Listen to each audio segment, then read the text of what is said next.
Good morning বন্ধুরা, কেমন আছো সবাই? আশা করছি সবাই খুবই ভালো আছো আর আমরাও বেশ ভালো আছি। মুক্তধারা আরেকটি নতুন ব্লগে তোমাদেরকে অনেক অনেক স্বাগত ও ভালোবাসা জানি আজকের আমি ব্লগটি আরম্ভ করছি।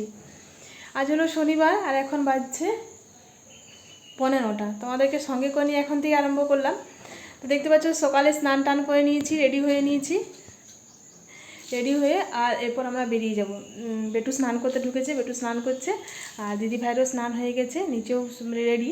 তো গাড়িটা এলে এরপর আমরা বেরিয়ে যাব, জয়পুর যাব। ওইখানে আমরা প্রত্যেকবার ওইখানে আমরা বর্দি বাড়িতে বিপত্তারিণী পুজোটা ওইখানেই করি প্রত্যেকবারই। দিয়ে আজকে যাব সকালে, ওইখানে পুজো টুজো হয়, ওইখানেই সমস্ত জোগাড় হয়। দিয়ে তারপরে বিকেলে চলে আসবো। 5:30 থেকে বেটু টিউশন আছে, তো 5:30টার আগেই ঢোকার চেষ্টা করবো যাতে ও টিউশনটা অ্যাটেন্ড করতে পারে। তো যা ওয়েদার, সকাল থেকে বৃষ্টি পড়ছে, একবার ছাড়িয়েছিল, একবার হালকা করে রোদ উঠেছিল, আবার দেখছি এখন বৃষ্টি আরম্ভ হয়ে গেছে। তো যাই হোক, চলো সঙ্গে থাকো, বেরিয়ে পড়ি। বাবাকে খেতে দিয়ে দিয়েছি, বাবা খাচ্ছে। আর আজকে রান্নাবান্না নেই, বেটুর ভিক্ষা ঘরে বলেছে, মানে আমার বেটু যে ভিক্ষা ঘর, ওখান থেকে ফোন করলো, বললো ঠিক আছে তোমরা বেরিয়ে যাও, বেটু মানে বাবাকে আর আমার বরকে, ও দুজনকে ওরা খেতে দিয়ে দেবে। দাদা বৃষ্টি তো সকালেই বেরিয়ে গেছে, ভোরেই বেরিয়ে গেছে দুর্গাপুর। প্রত্যেকবার তো দিদিভাই যায়, তো এবার তো দিদিভাই যেতে পারলো না। উপোস করি, আমিও উপোস করি, দিদিভাই উপোস করে, তো উপোস করে আমরা তো জয়পুরে যাই বিপত্তারিণী পুজোতে, তো ওই জন্য এই বছর আর যেতে পারলো না। তো ওই দাদা গেছে দিদি বৃষ্টিকে নিয়ে, আমার ঘরে বেরিয়ে গেছে। তারা বাড়িতে এখন কেউ নেই, শুধু বাবা মানে আমার শ্বশুরমশাই আর আমার বর দুজনে। তো ওই জন্য রান্নাবান্না ও সকালে ফোন করেছে পেটু ভিক্ষাঘর থেকে, দিয়ে বললো যে ঠিক আছে আমরা করবো, আর রান্নাবান্না ঝামেলা করতে হবে না। তো আমার বর বলেছিল যে হোটেলে খেয়ে নেবো, ওর অসুবিধে হবে না, কিন্তু বাবা একটু হোটেলে খেতে অসুবিধাই হবে না, ভাতগুলো খুব শক্ত থাকে তো, একটু মানে চিবুতে অসুবিধে হয়, বাবার দাঁত নেই ওই জন্য। যাই হোক, ওরা ফোন করে বললো তখন ভালোই হলো, সুবিধে হলো। তো এই হলো ব্যাপার। তাহলে চলো রেডি হয়ে গেছি, এবার আমরা বেরিয়ে পড়ি আস্তে আস্তে। এসে দেখি কি প্রচুর হনুমান এসেছে বাবারে আজকে, দিয়ে দেখে নি আমি অবাক যে এতগুলো হনুমান। এর আগেও এসেছে ঠিক কোথায়, অবাক নয়, কিন্তু মানে এত হনুমান। আর এই পাশে আমাদের থাকেই না, মানে হনুমান এলেই সে আমাদের বাগান বাড়িতে চলে যায়, এখন প্রচুর আম থাকে। দিয়ে বাবাকে বললাম বাবা এক গাদা হনুমান এসেছে। বাবা বলছে আসুক না, এখন আর খাবার মতন কিচ্ছু নেই গাছে, আমটা আমার কিচ্ছু নেই, কী খাবে? বলছে দুটো বেগুন আছে, ওই বেগুনগুলো তুলে নিই, নইলে ওগুলো ভালো আছে, এখনও পোকা লাগেনি বেগুনগুলোতে, তো দুটো বেগুন তুলে নেবো, তাহলে ওগুলো আর খেতে পারবে না, বাবা বলছে। দিয়ে একটুখানি আমি ক্যামেরা বন্দি করে নিলাম, প্রচুর হনুমান এসেছে, আর সব ছোটো ছোটো বাচ্চা নিয়ে এসেছে জানো তো। যাই হোক, তারপরে দেখো আমাদের গাড়ি চলে এসেছে, আর গাড়ি এসে গেছে। আর প্রথমে আগে বসলো বেটু আর দুষ্টুকে আগে সিটটাতে দিলাম, কেননা আমাদের যাবার হচ্ছে 6 জন। তো আমাদের বাড়িতে তো এখনও কেউ মানে নিজস্ব গাড়ি আছে ঠিক কোথায়, কিন্তু কেউ এখন ড্রাইভিংটা শেখেনি, মানে কেউ বলতে পারে আমার দাদাও শেখেনি, আমার কর্তামশাইও শেখেনি। আমাদেরকে যেখানেই যেতে হয় ড্রাইভার করে যেতে হয়, ঠিক আছে, ঘরের গাড়ি থাকতেও। তো বেটুকে আর দুষ্টুকে সামনে বসিয়েছিলাম, আর বাকি আমরা পেছনে বসেছিলাম, কিন্তু খুবই অসুবিধে হচ্ছে, ওদের দুজনের সামনে কিছুতেই হচ্ছে না, তখন আমি আর দুষ্টু বসে গেলাম সামনে, আর পেছনে বসেছে কাকিমা, দিদিভাই, বেটু আর মাসিমা মানে দিদিভাইয়ের মা। তো এই করে কোনোরকম অ্যাডজাস্ট করে নিয়ে আমরা গাড়িতে করে বেরিয়ে পড়লাম জয়পুর যাওয়ার জন্য, রওনা দিয়েছি। তো রাস্তায় প্রচণ্ড বৃষ্টি না, টিপ টিপ টিপ টিপ করে বৃষ্টি পড়ছিল। তো একটুখানি ক্যামেরাবন্দি করলাম, ভালো লাগছিল, খুব সুন্দর লাগছিল রাস্তায় যেতে, বেশ একটা ঠান্ডা ঠান্ডা হাওয়া, বৃষ্টি পড়ছে, দারুণ একটা অনুভব।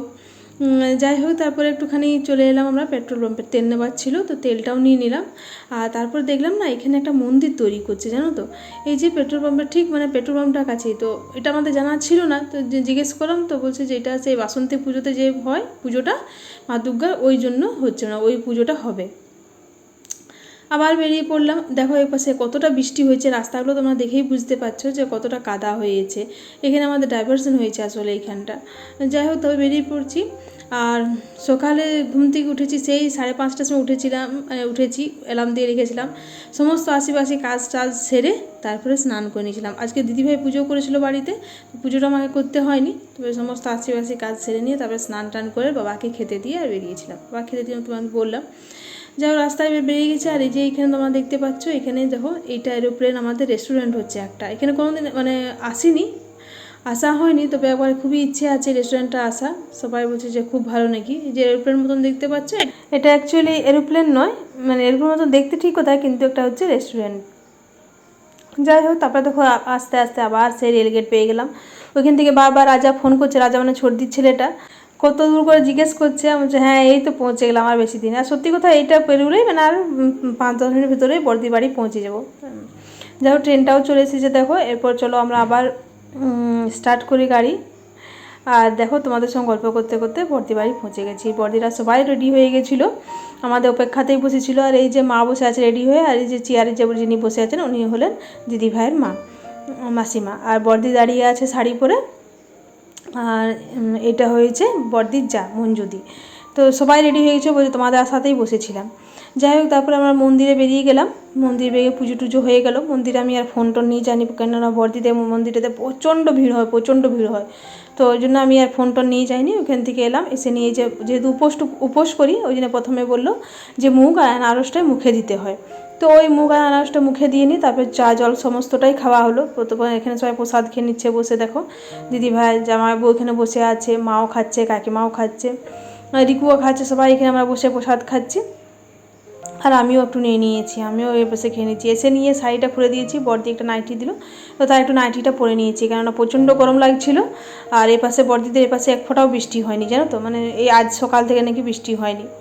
যাই হোক বুলটি দেখো আমাদেরকে সবাইকে চা করে দিল, তো একটুখানি চাটাও খেয়ে নিচ্ছি। বুলটি বলতে মানে বর্দির মেয়ে, বর্দির অ্যাকচুয়ালি একটা ছেলে একটা মেয়ে, তো রিকু হচ্ছে ছেলে আর বুলটি মেয়ে। তো বিয়ে হয়ে গেছে ওর, ওই এখন কিছুদিন এসেছে, কিছুদিন মানে ওই এক সপ্তাহ ও চলে যাবে, আর থাকবে না। আর দেখো এই পাশে চা হয়ে গেছে, সবাই চা খাওয়া হয়ে গেছে, কাকিমা চা খেয়ে নিয়েছে। এরপর হবে আমাদের সবারই লুচি হবে, বিনা নুনের তো উপোস এটা, তো লুচি পায়েস আর সুজি, তো পায়েস আর সুজিটা বর্দি আগেই করে নিয়েছিল। আর এই যে তারপরে আটা মাখা হলো আর লুচি হলো। আর ছেলে মেয়েদের জন্য একটুখানি তরকারি, ওরা তো সেই আলো না দিয়ে খেতে পারবে না, তবে বেটু, দুষ্টু আর বুলটি এরা খেলো লুচি তরকারি। আর রিকু আর রাজা খেয়েছে, মানে রিকুর জেঠিমা করেছিল ভাত, ফ্যান ভাত, তো ওরা ওইখানে ফ্যান ভাত খেয়েছিল। আর বাকি আমরা সবাই এমনি যে যারা উপোস করেছে, মানে আমি, দিদিভাই, কাকিমা, বর্দি, মা, মাসিমা ওদের তরকারি কিছু, মাসিমা উপোস করে না। তো যাই হোক আমরা সবাই ওই মিষ্টি, তারপর দই, আম, লুচি এগুলো দিয়ে খেলাম। খাওয়ার পর একটুখানি শুলাম। আর এখানে বড়দিতে বারান্দাতে সবাই একসঙ্গে শুয়েছি, মা কাকিমারা সবাই ভেতরে শুয়েছে এসিতে, আমরা এখানে বারান্দাতে সবাই একসঙ্গে শুলাম। এই মজাটা আর কোথায় পাবো, সবাই একসঙ্গে শোয়া, গল্প করা, এটা তো আর পাবো না। তারপরে দেখো দেখতে দেখতে সময় পেরিয়ে গেল, বর্দি বাড়িতে খুব বেশ ভালোই লাগলো, একদিন কাটিয়ে নিলাম, একদিন না, একদিন বলাটা ভুল, এই ঘন্টা বেশ ভালো করেই কাটলো, সবারই সঙ্গে হাসি ফুর্তি মজা হলো। তারপরে আবার সেই 4:30 নাগাদ, না 4:30 না, 4:45 নাগাদ টেম্পু চলে এসেছে, আর আমরা বেরিয়ে পড়লাম। ঘরে গাড়িটাকে আর ডাকলাম না, কেন আমরা এখন আছি 7 জন, 7 জন কি একটা গাড়িতে হয় বলো, হবে না, কিছুতেই হবে না। তো তাই দেখো ঘরে গাড়িটা ডাকলাম না, ওইখান থেকে জামাইবাবুরা টেম্পু করে দিয়েছি, ওই টেম্পুতে অ্যাডজাস্ট হয়ে গেছি। সামনে বসেছে বেটু ড্রাইভারের কাছে, মাঝে মধ্যে সিটটাতে বসেছে মা, কাকিমা আর মাসিমা, আর পেছনে যে সিট আছে ওটাতে আমি আর দুষ্টু আর দিদিভাই। তো প্রথমে দিদিভাই আর দুষ্টু বসেছিল, কিন্তু দেখছি আমি দুষ্টু খুবই অসুবিধা হচ্ছে, ও বসতেই পারছিল না। আসার সময় ধরে অমনি করে এসেছি আমি আর দুষ্টু, তো যাওয়ার সময় বললাম যে না দুষ্টু তুই একা একটা সিটে বস, আমি আর তোর মা এখন একটা সিটে অ্যাডজাস্ট করে নিচ্ছি। তো একটু অসুবিধে হয়েছিল ঠিক কথাই, কিন্তু এই সামনের রাস্তাতেও খুব একটা বেশি দূর রাস্তা নয়, চলে এসেছি বাড়ি। এপাশে তোমাদের সঙ্গে আমি একটুখানি মেঘটা শেয়ার করলাম, দেখতে পাচ্ছ আকাশটা কি দারুণ লাগছে দেখতে, কি সুন্দর লাগছে। যেহেতু টেম্পুর পেছনে বসে আছি তো একটুখানি মানে ভালো লাগছে, বেশ ঠান্ডা ঠান্ডা হাওয়া দিচ্ছে, তো একটু শেয়ার করে নিয়েছি। আর এই যে দুষ্টু ওখানে একা একটা সিট পেয়ে গেছে, তো মানে ভালো করে পা তুলে বসে গালে হাত দিয়ে একদম চিন্তা ভাবনা করতে করতে, ঠিক আছে, এনজয় করতে করতে যাচ্ছে। আর এই যে আমি আর দিদিভাই তখন একটা সিটে নিয়ে নিলাম, যে ও ঠিক আছে একটু আরামে যাক, আর কষ্ট করে এসেওছে। তো বন্ধুরা ঘরে ফিরে এলাম, মানে ঘর ঢুকে গেছি, ফিরে এলাম। প্রজাপতিটাকে উড়িয়ে দেওয়া উচিত কিনা কমেন্টে জানিও। এই ক্লিপটা প্রজাপতি ক্লিপ, তো যখন থেকে পড়েছি তখন থেকে দুষ্টু মাকে বলে যাচ্ছে যে এতে তোমার প্রজাপতি উড়ে গেল, চাচি তোমার প্রজাপতি উড়ে গেল। কমেন্টে জানাবে চাচি প্রজাপতিকে উড়ানো উচিত কি উচিত না। যাই হোক এই জাস্ট 5-10 মিনিট হলো ঘর ঢুকেছি, ঘর ঢুকে নিয়ে বেটু বেরিয়ে গেল টিউশনে। আসতে না আসতে বন্ধু দাঁড়িয়েছিল ইয়ে সামনে গেটে। দেখো বেটু কিন্তু অত ভদ্র নয়, বেটু জোরজবরদস্তি টিউশন পাঠানো হয়েছে। হ্যাঁ জোরজবরদস্তিই বলতে পারিস, কারণ কালকে ধরো মানে সপ্তাহে 2 দিন হয়, শনিবার আর রবিবার, তো কালকে তো থাকবো না, আমরা চলে যাবো। তো ওই জন্য বললাম যে আজকে অন্তত একটা ক্লাসটা করে নেয়, তো ওই জন্য ও গেল। যাই হোক ও বেরিয়ে গেলো, আর আমি একটু শাড়িটা ছেড়ে নিই, আমি আর দুষ্টু এখানে একটু শুনলাম।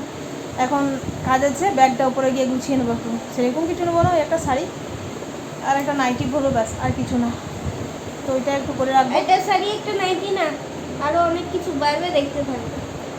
আর কি বাড়বে, আর কিছুই বাড়বে না, আর কিছু বাড়বে না, ওই একটা শাড়ি একটা নাইটি আর যে জুয়েলারি যেগুলো থাকবো, মানে যেগুলো পরবো আর কি, সেইগুলোই থাকবে। সেটা আমাকে সকাল থেকে পরেশান করতে দিচ্ছে, চোকারটা দেয় চোকারটা দেয়। সেটাও বলেছে যখন আমি বেরিয়ে গেছি ঘর থেকে, আর তারপরে বলছে তুই আমাকে দিবি না, তাই বল। তো চলো বন্ধুরা, সঙ্গে থাকো, দেখতে থাকো যে ব্যাগ ট্যাগ এবার গোছাবো। চলো। তো তারপর দেখো এই যে ব্যাগ গোছাতে চলে এসেছি। আমার কর্তামশাই আমাকে আগেই বলে দিয়েছে যে শোনো, খুব একটা বড় ব্যাগ করবে না, একদম যেন ছোট্ট একটা ব্যাগ হয়, কিচ্ছু নেবে না। কেননা বলো তো বন্ধুরা, আসার সময় বাইকে আসতে হবে 3 জনকে, আমি, আমার বরের ছেলে। আমার বর যাবে সোমবারে সকালে, আর আমি বেটু যাবো কালকে সকালে, ঠিক আছে। সোমবারেটাই হচ্ছে বুঝনো পারি, সোমবারটাই হচ্ছে মানে সোমবারের দিনেই বুঝনো, ওই জন্য বলে সোমবারে সকালে যাবে, আমি বেটু যাবো কাল। তো আসার সময় যেহেতু বাইকে আসতে হবে, তো ব্যাগটা ছোটো হলেই ভালো, সুবিধা হবে। তো একটা শাড়ি নিয়েছি, আর কিছু নিই না, একটা নাইটি নিলাম, একটা চুড়িদার পরে যাবো, ব্যাস, আর কিছু নেবো না। আর জুয়েলারি নিয়েছি 2 রকমের, মানে একটা অক্সিডাইট নিয়েছি, একটা নিয়েছি এমনি গোল্ডেন জুয়েলারি। ওইখানে দেখাবো 1-2 জনকে, যা বলবে, যা পরামর্শ দেবে সেইটাই পরবো। মানে 1-2 জন আসলে একটু যদি বলে দেয় যে কী পরলে ভালো হবে, কোনটা ভালো হবে, তো একটু ভালো লাগে। নিজের আমার সেরকম কিছু অভিজ্ঞতা নেই। যাই হোক, নিজে ভরে নিয়েছি। বেটু এখন টিউশন গেছে, বলে বেটুটা ভরতে পারলাম না, ও আসুক তারপর ওর ব্যাগটা গোছাবো, মানে ওর ভরবো আর কি। এবার সে একটুখানি ডাল ভাত আর আলু ভাতে করবো, সকাল থেকে ছেলেমেয়েরাও ভাত খায়নি, আর আমার বর তো ভাত খাই, তোমরা জানো। তো ওই জন্য একটুখানি ভাত বসিয়ে দিয়েছি, ডাল হয়ে গেছে, আর এই যে আলু ভাতেটা একটুখানি মেখে নিচ্ছি। আর আজকে রুটিও হবে না, আর আটা তো মাখা আছে, বাবার জন্য কটা রুটি করে দেবো, বাবা 2 রুটি খাবে। আর আমাদের খাবার বর্দি পাঠিয়ে দিয়েছে, বলতে মানে লুচি দিয়েছে, পায়েস দিয়েছে, মিষ্টি, আর আম তো আছেই। তো যাই হোক, ওগুলো আমার মায়ের আর দিদিভাই আমাদের 3 জনের হয়ে যাবে।